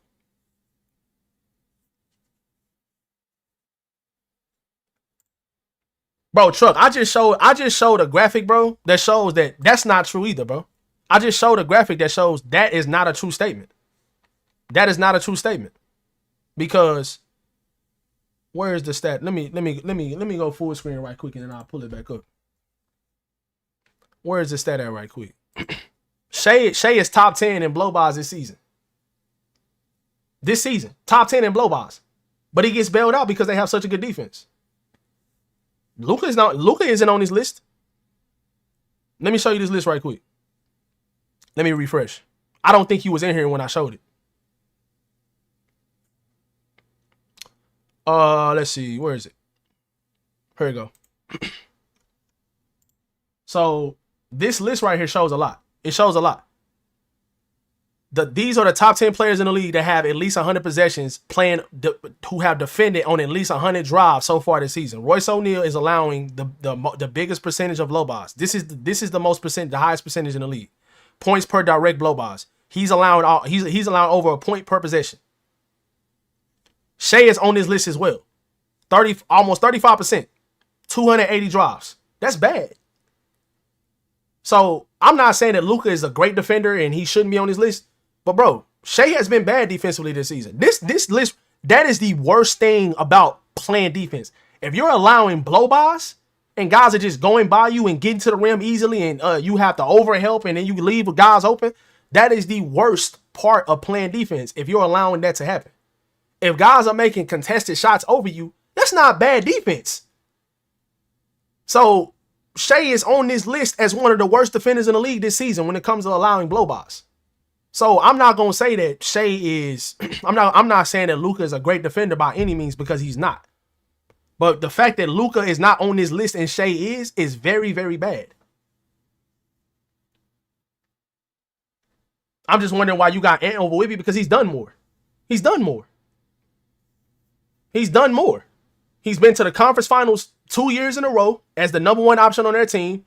He's averaging more points per game this season. Like, Anthony Edwards has done more in the NBA than Wemby has. Like, we can't just go off Wemby's talent and they finally having a good season and put him over these other guys. I think Wemby is probably 6, though, or 7 at the lowest. But he's not higher than 5. He's not higher than Anthony Edwards or Giannis or any of these other guys. He's not higher than those guys. He's having his first best season. They finally playing good. Anthony Edwards and them been playing good. And he been putting up big numbers and going crazy in the MVP conversation. Wemby he just got selected to his, second All-Star game? So, yeah, bro, Ant been doing that. That's why I think he's better. He's done more. We can't just go off talent. Obviously, the talent has to be there, and the talent is there for Wemby as a two-way player. He's going to win a lot. I just don't think right now he's top 5. I don't think he's over Anthony Edwards. And then earlier this season, they had a game where they both was going crazy and had 50 against y'all. So, I just think that Ant, right now, you have to consider him as a better player. Or it could because he's done more. But even offensively, Luka sometimes starts letting games get away by shooting wild shots and looking for fouls. Overall game, Shea tries harder. Not saying Luka is the worst player. I mean, bro, like, Shea foul baits as well, and it doesn't work all the time either. Like, he's looked at by his peers as a foul baiter. Jaylen Brown, who calls himself the best two-way player in the league this season, which he definitely has a case for that. He was on a podcast not too long ago, or on his live stream. I can't remember which one it was. He said Shea was a foul baiter. And sometimes it don't work, and sometimes it do. But you're not necessarily always efficient when you're foul baiting because sometimes it doesn't work. So, you know, my worst thing about Luka is I think that he holds the ball too long sometimes. That's my biggest gripe with Luka.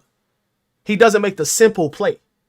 Like, if a guy is cutting to the rim, Luka feels like he got a pump fake or a ball fake and then throw it behind the back and make it look pretty.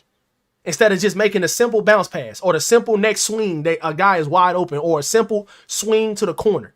That's my biggest gripe with Luka Doncic. He does not make the simple play consistently all the time. He has to make everything look great and look pretty or look better than what it was.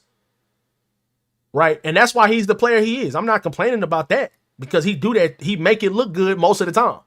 But I think that he would go to a whole nother level as a player if he would just stop complaining to the refs as often and make the simple play more often. I think that he would be even better. He doesn't do that. When you watch him play, it takes him too long sometimes to swing the ball. Or it takes him too long sometimes just to make the next pass to the guy that's open in the corner or the guy that's open on the wing when the ball is rotating right. He does it sometimes, and he does eventually do it. He just takes too long. So instead of that guy getting a wide open jump shot, it might be a little bit contested because the defender was able to react and get out there to the 3-point line, and they were able to get somewhat of a contest. So that's my biggest gripe with Luka.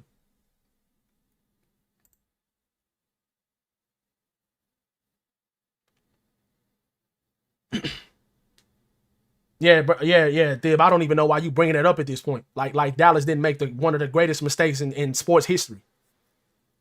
We don't care about that. And obviously, he's not the worst defender in the league. When you're looking at this statistic right here, Shea is a worse defender than him this season. And the worst defender in the league is the guy I just showed you, Jokic, this season. We're not worried about what Dallas thought and the reason why they traded him. We glad they traded him. The Lakers are more than happy. He's second in the league in assists and he leads the league in scoring. Do you think we care about why Dallas traded him to the Lakers? Do you think we give a fuck? Why would the Lakers care, or why would any Laker fan care about why Dallas traded him to the Lakers? It was a mistake by Dallas. It got their GM fired. The defender that they got for him, they traded him to the Wizards. Dallas is not in a good position, bro. Now, I'll take that back. Cooper Flagg is definitely the next up for sure. But you can't tell me those fans wouldn't rather have Luka Doncic. Like, Cooper Flagg definitely could be a special player and look like he's going to be on to both sides of the ball. But still, though, like, Luka, come on, bro. Like, that's a bad point. That's not a good point at all. LaRavia overrated. He's inconsistent. Start Vando at the 3. At least he plays good defense every game. LaRavia does play good defense. He played good defense in this game. He just missed those shots in the corner in the fourth quarter. He was absolutely cooking the Thunder in the first half. He looked extremely confident going to the hole. It's like when he seen Lou Dort and all those smaller guards, he seen food. He was going to the rim. He was getting and ones. He knocked down 2 threes in the first half. Those threes he missed in the fourth quarter were very bad. And Jake has been up and down when it comes to shooting the ball this season. But Jake LaRavia is not trash. That's not true. He's not. He's just not trash. I don't think he's trash, bro. Like, he plays defense. That's the reason why he starts, because he does play defense. He was great. He was good defensively tonight. He had a couple steals. He had another steal, but they took it away because they called the technical foul on Austin Reeves when he clearly got fouled. But he had a clear steal on Chet Holmgren in transition, which was a crazy play for him to be able to get that ball like that. But yeah, bro, Jake LaRavia is definitely not trash. I wish he could have played the way that he played in the first half. I wish he could have did that in the second half, but, you know, that's neither here nor there. I'm not being a fan. I just showed you stats, nigga, backing up what I'm saying. Ain't nobody being a fan. I just showed you statistics backing up what I'm saying. What are you talking about? Ain't nobody just being a fan, quote unquote. I'm showing you statistics backing up what I'm saying. You not doing that. You going back to the reason why Dallas traded Luka to the Lakers is because he a bad defender. You going off something that happened last season. I'm talking about what's currently happening this current season. What are you talking about?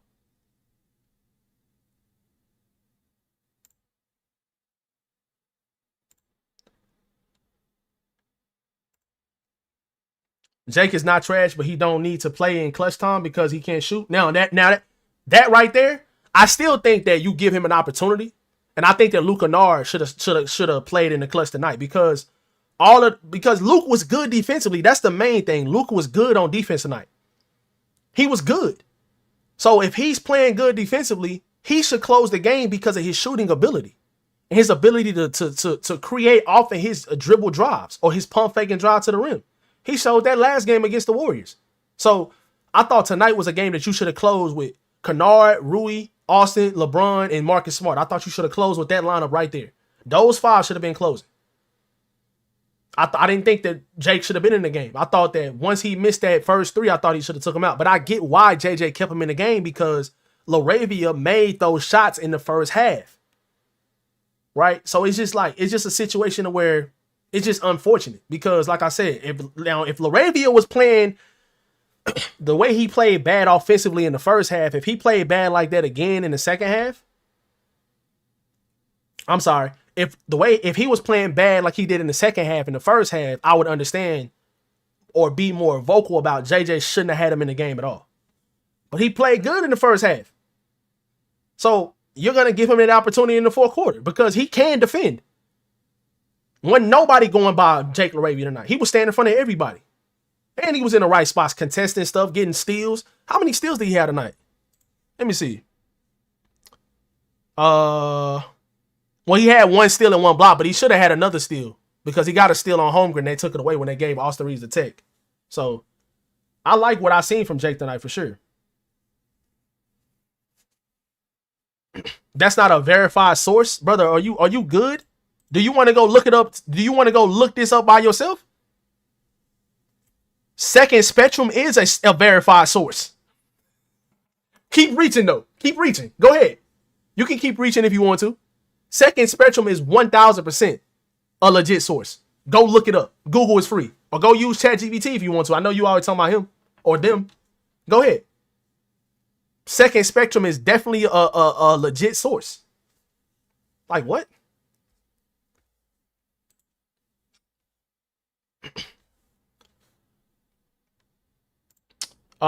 Jake is just young. He's only 24. He will grow into a good 3-point shooter. The thing is, bro, his career wise, he shoots over 37% for his career. So he's been a good 3-point shooter. He started the season off for us shooting the ball well too. It's just as of late, these last couple of weeks, he's been up and down. He'll have a couple games where he'll make a couple threes, and then he'll have a couple games where he miss them, and he just can't make a three. So, but the way he started the season, remember the game in Minnesota that he had against Minnesota early in the year? He had like 28 points or something like that, 27 or something. He hit like 6 or 7 threes in a game. For his career, he's a good 3-point shooter. So he's just missing this season. But it's part of the Lakers curse when it comes to when we get a good 3-point shooter or a promising 3-point shooter like Jake LaRavia, they just missing. It's just, I mean, we'll see as the season progresses with Luke Kennard. Because if Luke Kennard starts shooting the ball bad, we know that curse is real for real. Bro, so OG Life, do you really think that Aiden was bad tonight? I thought Aiden was good.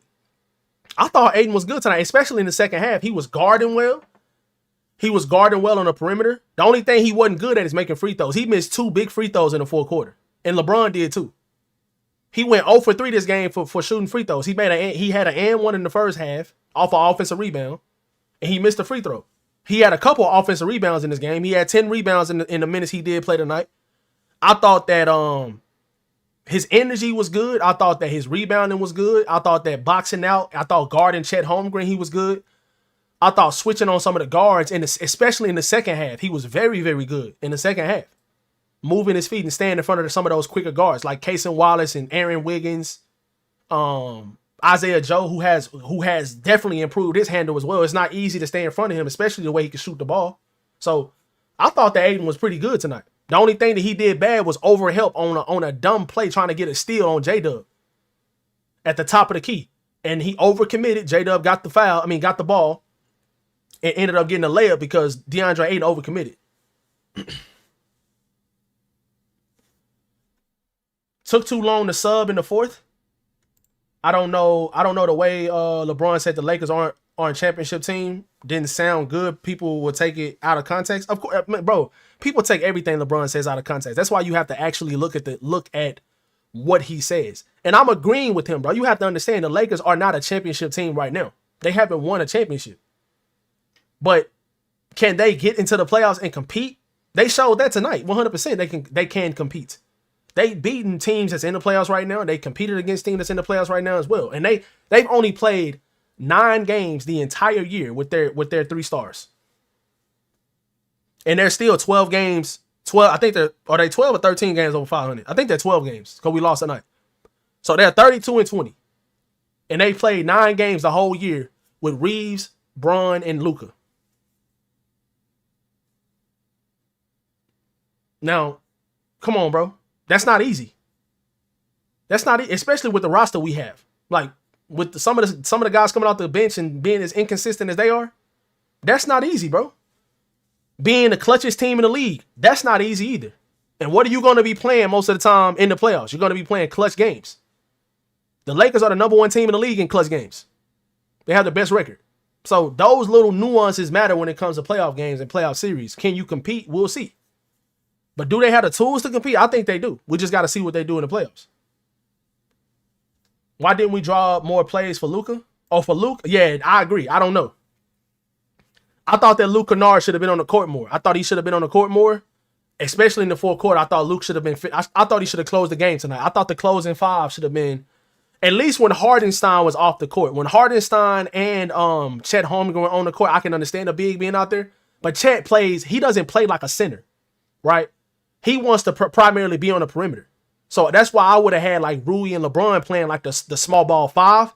And I would have had other guys out there that can create on offense and shoot the ball.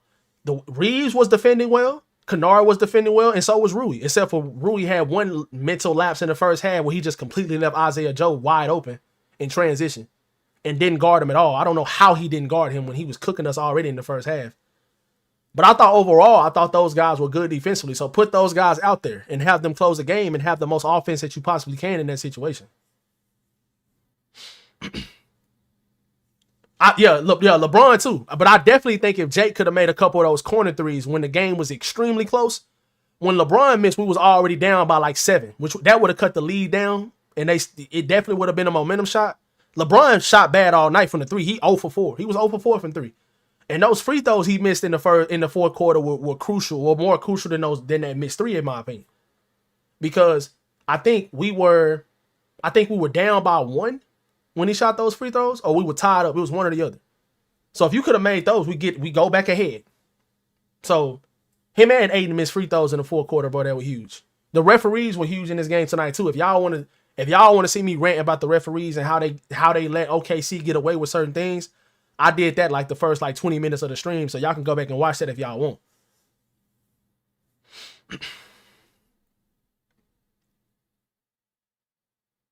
Coolio.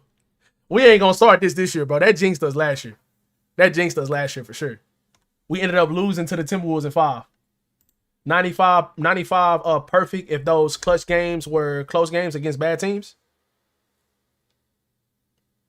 All of them won against bad teams. The Lakers have beaten good teams in that situation as well. They beat Toronto. Both games went down to the wire with the Sixers. The Sixers are one of the better teams in the league. They beat Minnesota both times this season. And that's just, they beat the Spurs in a clutch game early in the year. Like, they beat plenty of good teams this year. And the thing is, the reason why I'm not overreacting to it if it's good teams or bad teams, the Lakers had like the 3rd best record in the NBA last year against winning teams, against playoff teams, and they still lost in the first round. So with this team, with this core group, that only matters to a certain extent. Because they had like the 3rd best record in the entire league last year, and it didn't matter. They lost in the first round. So I'm not saying that don't matter and the clutch record don't matter this season, or it does. I'm not saying that. But what I'm saying is when you get into the playoffs, you're going to be playing in pressure situations and in close games. And the Lakers have the best record in the league this season in clutch games, regardless if you're playing against a bad team or not, bro. That's how you're going to be playing in that type of situation in the playoffs, in close games most of the time. It's going to be close. It's going to be back and forth. There are going to be runs by both teams. And the Lakers are the best team in the league this season in the clutch. And they haven't lost a game this year either when they're up when they're up going into the fourth quarter, which is what they did in the 2020 season when they won a championship. Now, obviously that team was way better than this one, but I still think that matters, that this team can close when they're going into the fourth quarter with a lead. I think they're 13 or 14-0. Matthias Bucelis, he been hooping this season. Couldn't beat the Bulls though. We literally beat the Bulls this year. What are you talking about? We beat them. We played against them earlier this year and we beat them. I'm ready for playoff ball. We getting there. We getting there real quick. Luka had like 46 against the Bulls. Yeah, bro. LeBron had like 18 in the first half. Luka had like 46. Rui had like 24 off the bench. Like, this dude ain't a ball watcher, bro. I don't know what he talking about. He said Matthias Bucelis. Like, bro, we beat them this year. We're not worried about last season when it comes to the Bulls. Yeah, he a troll, bro. He trying to troll and he trying to rage bait, but he making himself look stupid.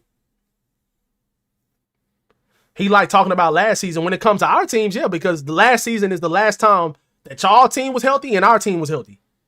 That's the last time we actually played against each other healthy. The last time. So that's the only reason why I bring that up. Yeah, we didn't win tonight. That's fine.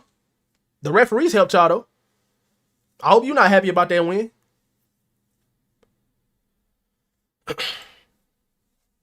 All of Rob Pelinka signings are linked to having Kobe name. Kobe mentality is a Kobe fan and more.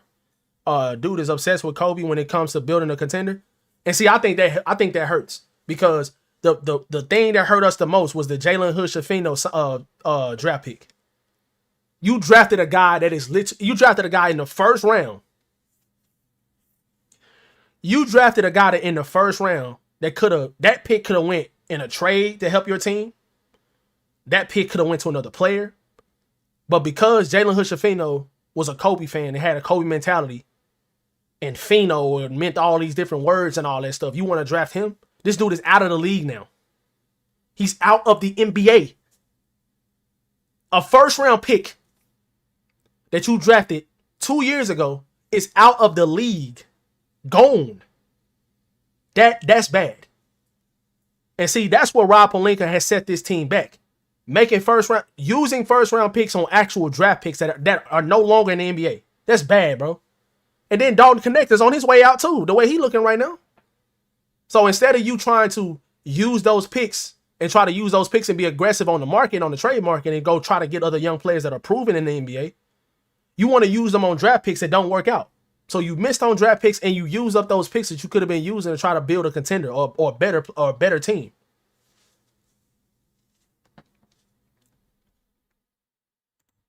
Lakers dog shit, fire Rob. I mean, they'll probably fire Rob this offseason. They'll probably fire him with the new management. They'll probably fire him this offseason. I don't think the Lakers are dog shit, though. I completely agree with you on that. I mean, I completely disagree with you on that. This team is not dog shit. I definitely don't. Now, is this team a top tier contender? No. But can they get into the playoffs and compete with some of these teams? 100%. 100%. We haven't even seen this team healthy. We haven't seen it. We have not seen them healthy consistently this season. We have not seen them on the court with Bron, Luka, and Austin. It's only been 9 games the whole season. They played, 32 and 20? They played 42 games this year, and Luka and Austin and LeBron only played 9 games together. That's not enough. That's not enough. We can't even beat OKC? Brother, what are you talking about? OKC has the best record in the league. What do you mean they can't beat OKC? You talking like OKC is bad or something? OKC is good.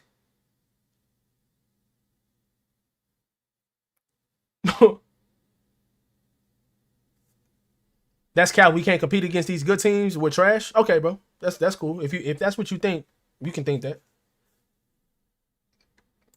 Caruso terrorized the Lakers every time. Like, come on, bro. Look what he did tonight. Come on, bro.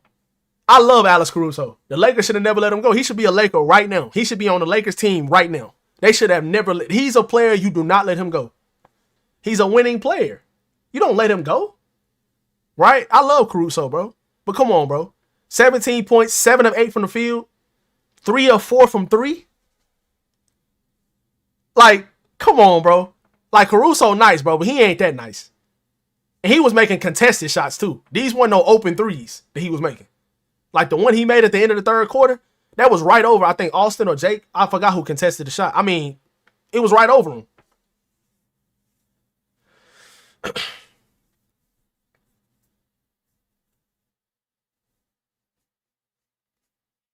Yeah, bro, Luka, LeBron, and Austin have played 9 games together, and you got Lakers fans overreacting saying we can't beat these top teams. Brother, we are 12 games over 500, and your best players have not even played a third of the season together, bro. Like, bro, like, I'm not saying this team is a top-tier contender or anything like that. I'm not saying, oh, yeah, this team about to win the championship. But, bro, saying this team is trash when you've been under these circumstances and still have 12 games over, you won 12 games more than you've lost. Trash is crazy. I just completely disagree with that.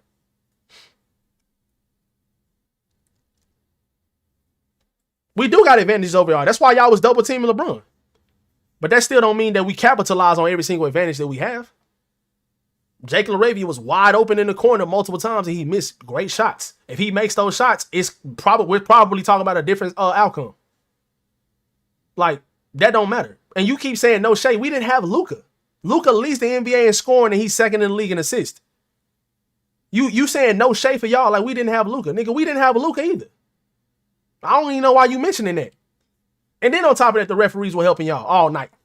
The referees was helping y'all all night, especially in the second half. We had to use 2 challenges that we got right because the referees are just completely blind. And that's just 2 of the calls they missed this game. And they missed both of those, the challenges that we used. They missed 2 bad calls in the fourth quarter. Just in the fourth quarter alone. The referees were horrendous tonight. They was definitely on y'all side. They were on y'all side so much. Let me go full screen. They were on y'all side so much tonight that the Peacock and CBS commentators were literally saying that should have been an and one.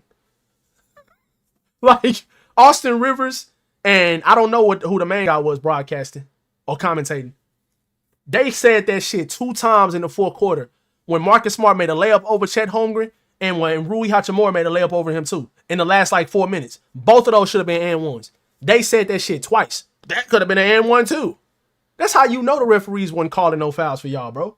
And then on the other hand, J-Dub went to the free throw line 13 times just by himself. In 24 minutes. I'm not trying to hear that. I ain't trying to hear that. OKC was playing football. Brother, let me show you this. I'm going to show this again because this is absolutely crazy to me. I don't care what nobody say. I do not care what nobody say, bro. This is absolutely crazy. But look at this defense by Lou Dort. Look at this. Watch how much he's pulling LeBron jersey. Oh, my bad. Let me go back to the screen right quick. I'm up here full screen. Watch how much he's pulling LeBron jersey right here. The Lakers still scored on the possession anyway, so. But look how much he's getting away with. Look at him pulling his jersey. Look, pulling his jersey. The referee right there, and it's a referee down here too. Watch this. That's clean right there. That's good. Here we go again. So when he finna try to go around the screen, pulling the jersey. No foul. So you trying to tell me since when an NBA player can just pull somebody's jersey the entire time they guarding them, trying to go to the rim? And you won't call a foul? If that was Shai, you calling a foul though. If that was Shai Gilgeous-Alexander, you're calling that foul.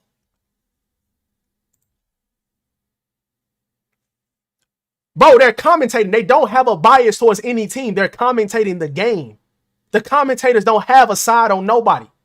I mean, don't pick a team for nobody. Austin Rivers doesn't even like the Lakers. He said it in the game. He was a Clipper fan. I mean, he was a Clipper. He don't like the Lakers. He was saying y'all was fouling. That's how you know that shit is true. It don't matter about his opinion, nigga. He was saying it when y'all was fouling. He wasn't being biased for the Lakers. He don't like the Lakers. He said it during the game. I was a Clipper. These Lakers fans don't like me too much. He was saying that during the game. Come on, bro. Bro, look at this, bro. Bro, come on, fam. You can't even do that in football.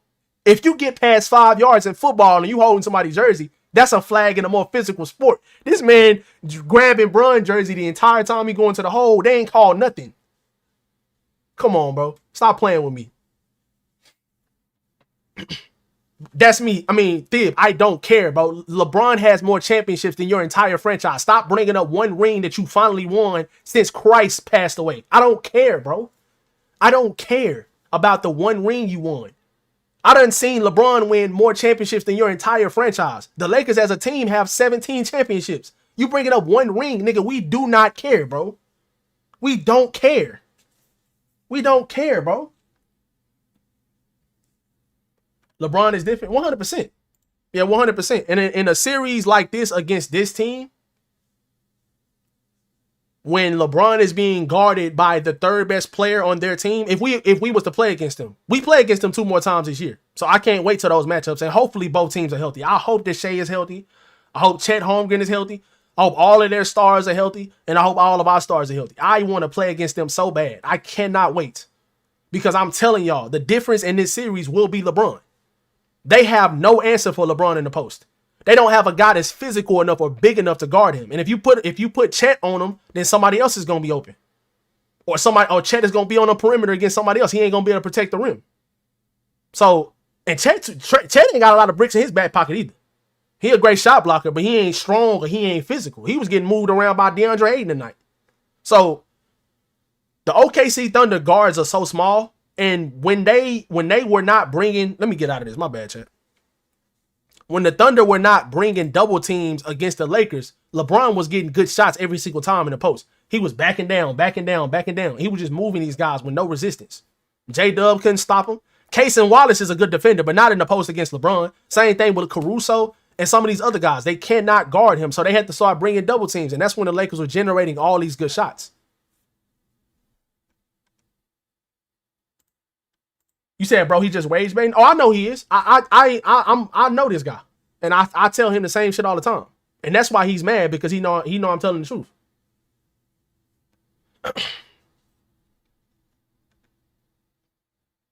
Dort played dirty as hell. 100%. He's the second dirtiest player in the league. He's the second dirtiest player in the league after Draymond. It's Lou Dort. Lou Dort is the second dirtiest player in the league after Draymond. It's Draymond first, and then it's him.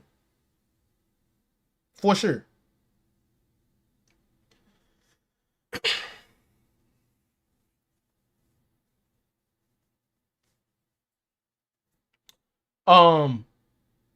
What's up, Marcus? What's good?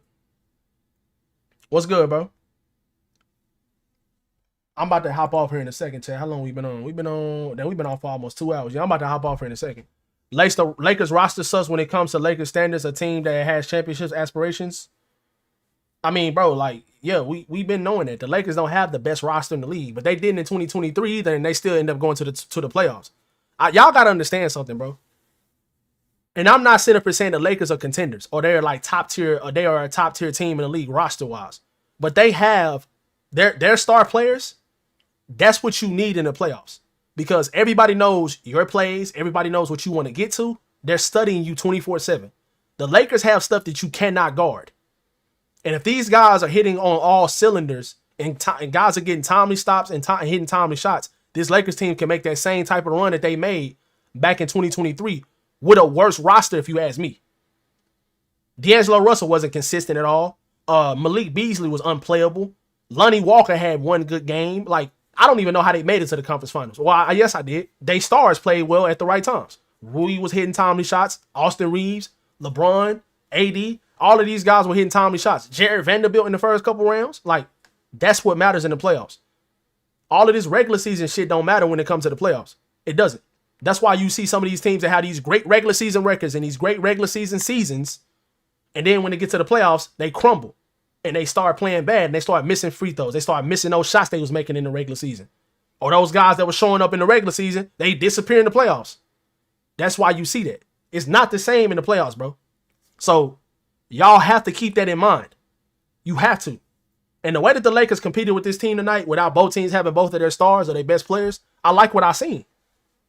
Now, if they could have made a couple more timely shots like those Jake Arabia corner threes, if those would have went down, you in business. You in business. If a couple calls could have went our way that didn't go our way tonight, you good. You don't have to waste your challenges on two clear things that should have been on OKC Thunder. Like, so I don't know, bro. That's just my opinion on it, bro. But yeah. I didn't talk about the Hornets, bro. I didn't. I probably should have, though. Bro, I don't care, bro. I'm talking to my chat and trying to entertain the chat on this channel about the game, just like I do every single time that I go live. That's just a fact of the matter. I don't care, bro. It's cool. Y'all won tonight. That's cool, bro. Big win by the Cavs on the road versus Denver. Harden look good so far. Yeah, he does. Let's look at those stats right quick. And I'm gonna get into a couple more of y'all's comments and questions and stuff like that, and I'm gonna hop off chat. We got another game tomorrow against the Spurs, which we're probably gonna lose that one too because I don't think Reeves is gonna play. I doubt Luka gonna come back, so you might just be a little bit too short-handed tomorrow to even try to compete in that game, but we'll see. We'll see who plays and we'll see how they come out. But yeah, Donovan Mitchell, 32 points tonight. James Harden, 22 points, 10 rebounds, 7 assists. Jared Allen, 22 points, 13 rebounds. Jalen Tyson continues to play well. 16 points, 3 rebounds. Okay. Dennis Schroeder had 5 points in 25 minutes. That's not very good. Keon Ellis, he missed all his threes. But I did see him at the end of the game getting some timely stops on Jamal Murray. I low-key needed this game to go into going to overtime. You said LeBron not playing too tight? Bro, LeBron was good tonight. I mean, I take that back. He didn't shoot well from 3. Definitely wish he could have knocked down a couple threes tonight like he did against Golden State. But overall, LeBron was good. I mean, he missed those free throws in the fourth quarter too. That hurt. 22 points, 10 assists. I think he had 3 turnovers. That's not too bad for considering how much he had the ball in his hands tonight. I thought LeBron was fine. I wish Reeves wasn't on no minutes restriction because this would have definitely been a 35-minute night type of game for Austin Reeves. And in those 6 minutes in a game like this, that can make a huge difference. I wish Reeves wasn't on that minutes restriction, bro. Because when Reeves came into the game in the first quarter, Bro, he was cooking the Thunder. They had no answer for him, bro. He was scoring on Wiggins. He was scoring on Dort. He was scoring on Case and Waller. He was going by all them dudes. He dunked on somebody at the end of the first quarter. I can't remember who it was. But him being on that minutes restriction and not starting off the game or starting off the second half, that throws him out of rhythm, bro. It throws him out of rhythm. So